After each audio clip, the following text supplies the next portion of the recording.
Hi, welcome to the Peripatetic Anthropologist. My name is Bruce, and I'm an anthropologist. And last video ended kind of abruptly. There's a reason for that. It had stretched out to 29 minutes, and I'm decided to try to keep my videos in the 10 to 15 minute range, maximum 20 minutes. So I just kind of ended it there. And so today I'm going to put in number 4, which was going to be in yesterday, question number 4, and add question 5 today. Now, question number 4, what's that? Let's go into the next logical step. Question number 3 was, what's your favorite island? Question number 4, where do you live in Bali? Where is a good place to live in Bali? Well, that's one of those questions it's really hard to answer because it depends. Now, if you watch the travel vlogs and the I Live in Bali vlogs, you'll hear a lot of 2 places, Canggu and Ubud. Okay, I would definitely not live in Canggu. Ubud, I used to love Ubud. I still get down there a couple of times a year to see friends, but it's just it's too crowded. It's become 24/7, 365 tourist central. Plus, it's full of digital nomads. Nothing against digital nomads, but yeah. Like I said before, I didn't move to Bali to hang around with foreigners. If I wanted to hang around with Americans, I would have stayed in San Francisco.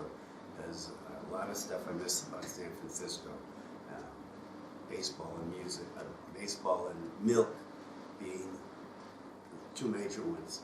So, where to live? Well, foreigners, a lot of foreigners live in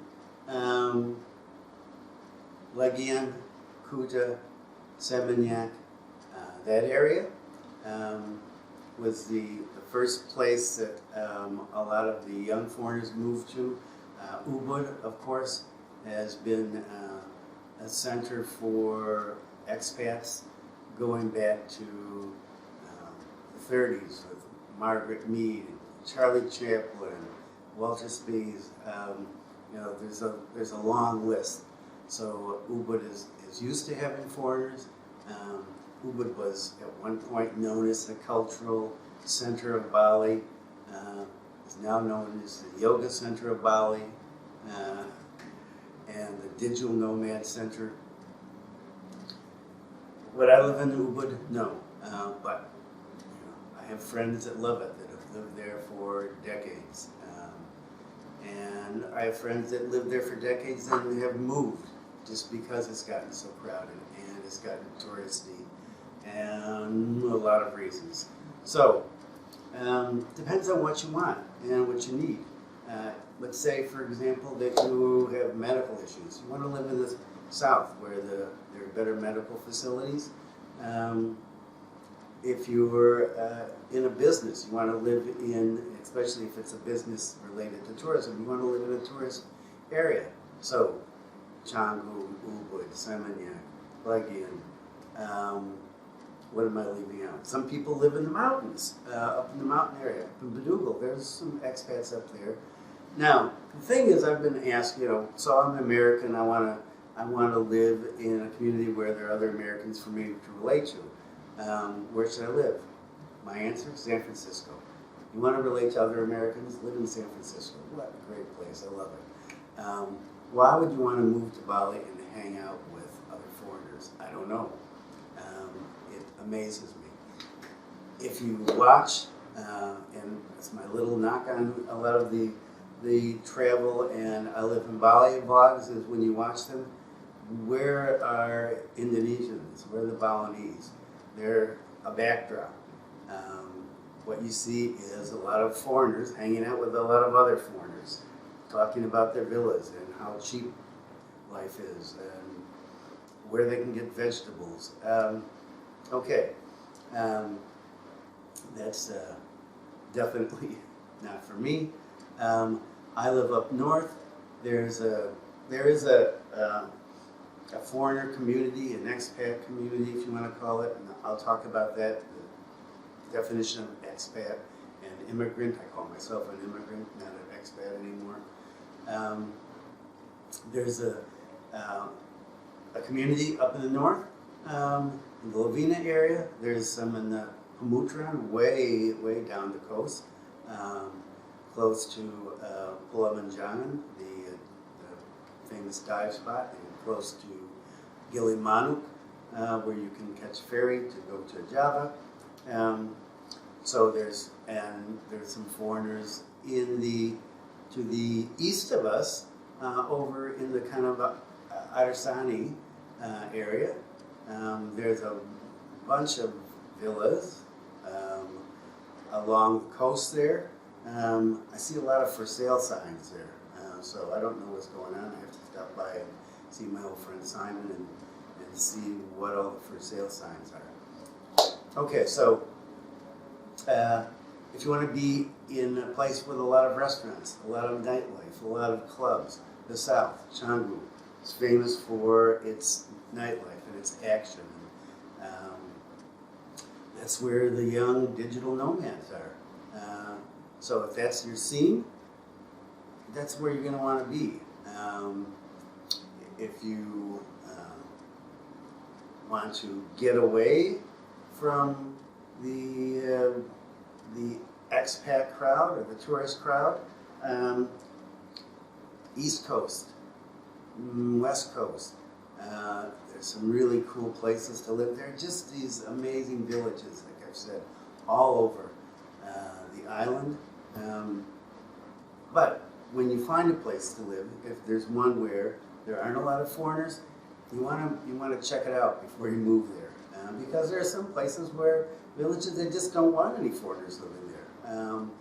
You know, there have been a few that have made the papers over a few years where the foreigners have gotten off to the wrong footing with locals, and they've left. So you want to check things out before you move somewhere. If you're moving into a touristy area like Canggu or Ubud, well, it's a different story. If I was to move somewhere else, where would I move? Maybe the East Coast, between Bondalam and Kubu. There's some interesting villages along that road there. There's some up in the mountains. If you take the road from Ubud that goes up to Tegalalang, and that's in another video where I've got the five great routes to North Bali. And then you get up to Kintamani, and then you come down from Kintamani and down on your way to Pubatambahan. There are some really cool villages up there, I think, that would be interesting to live in. Schools. If you've got kids and you want them in the international schools, you want to be down in the South. That's where the majority of international schools are. And I'll talk a little bit about that in another section. That's another question. We have a couple up here, but if you're really into international schools, and that's really important for you, Ubud has the Green School, of course, the famous Green School, the original Bali International School, which is, I think, now called Bali Intercultural School. I'm not sure. That's a different issue. So, where to live depends on what you need and what you want. But check it out first before you rent. And if you are going to rent, make sure you know what you're getting. Get a contract. Go to a notary, and make sure everything is clearly laid out. When you do that, buying is find is foreigners cannot legally own land. No matter what anybody tells you, they cannot legally own land in Indonesia. It's in the Constitution. So that's that. There are ways to get around it, but they're illegal. I'm not going to go into the business. A business can own this or that. You really want to go there? If I was to move here and not be married, what would I do? I would rent a place. I'd rent a place just for a year, and I would know where I was going to live first, right? Yeah, check out the area, see who your neighbors are. So yeah, just don't get overwhelmed by the beauty of the island or the dream of living in a tropical place. Check out what you're doing before then, and look around. Stay in a hotel or a homestay in a couple of different areas and see what life is like. If you're a nightlife person and you want to party, yeah, try some clubs. Check the beach out if you're a surfer, right? You want to check where's the best surf. So before you settle down, look a little. Stay, meet some people, locals and foreigners, and get some opinions, and then make a decision on that. I'm up here because, well, this is where my wife is from. I really love Singaraja, partly because there aren't many foreigners here, because life is slower, life is simpler,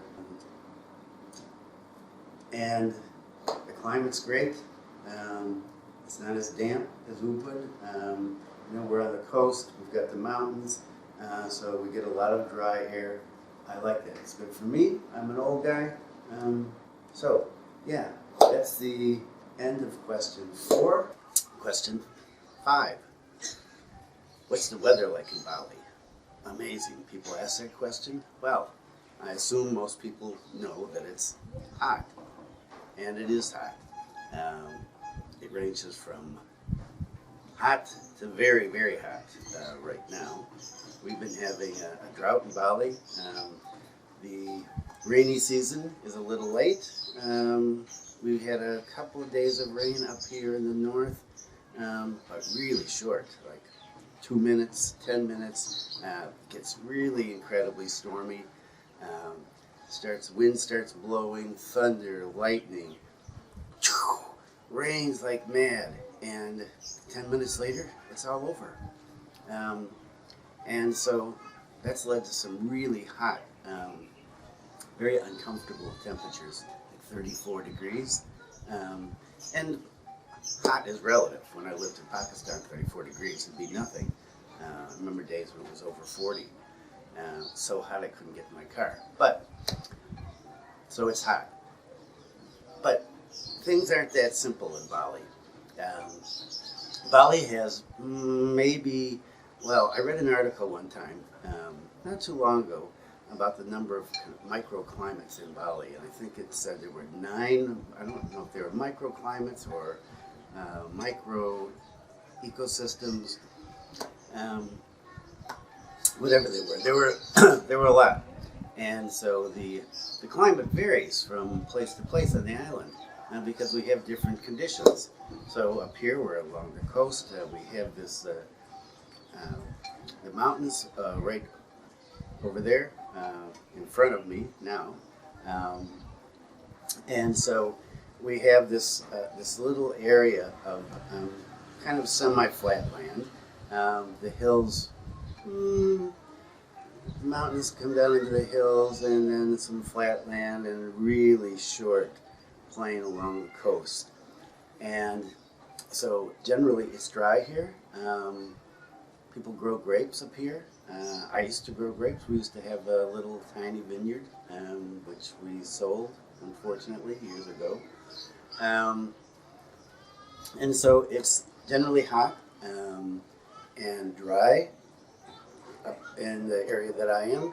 As you go further along, it gets even drier. Further along west that way, it gets even drier. And same thing if you're going east, and as you go down the coast, down the east coast, it gets positively dry. Looks like lunar landscapes in some places, which is partly the results from when Agong really erupted back in 1964, I think.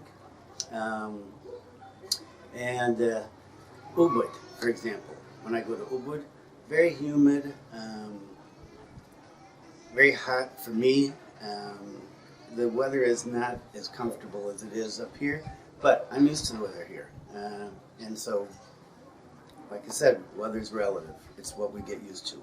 I get cold now if it's 23 degrees here, really cold. In Chicago, that'd be like take your shirt off day. So, it depends on what you're used to. Now, this is Christmas time. Christmas is 2 days away. And so we're getting lots of, this is a high season, a lot of people coming, and the weather has been pretty good for them. So they're going to have, well, unless weather changes quickly, some nice time. So it depends on where you live. So if you have some special fondness for a certain type of weather, best to check where you're staying. If you're planning on staying here for more than a short term, find out what the weather's like, because it varies.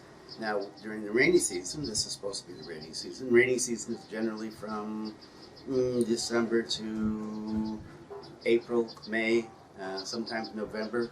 It varies. Climate change has made some big differences. So during the rainy season, sometimes it just pours and pours and pours and for a couple of hours, and then the sun comes out. And it's great, and I love days like that. Other times, it rains day after day after day, and if it's not raining, it's dark and cloudy. Those can be depressing. Those are kind of like what we used to call cabin fever when I lived up in the mountains in Northern California when I was doing field work up there. So this interstitial season, this interval between the dry season and the wet season, some people get sick. We get a lot of sniffles, colds. It's really common up here in the north, most likely in other places as well. So what's the weather like? It varies from place to place in Bali, but lots of sunshine like today. And that's it for question number 5. Thanks for stopping by. Thanks for viewing. If you like this, click yes or click thumbs up. If you want to see more of these and get notified, you can subscribe. And don't forget my other site, which I'll be putting some videos up on soon about New Year's. I think I'm going to put the New Year's ones, the New Year video, the New Year celebration here on the other side. Okay, so that's it for today. Thanks. Hope to see you again. Happy travel.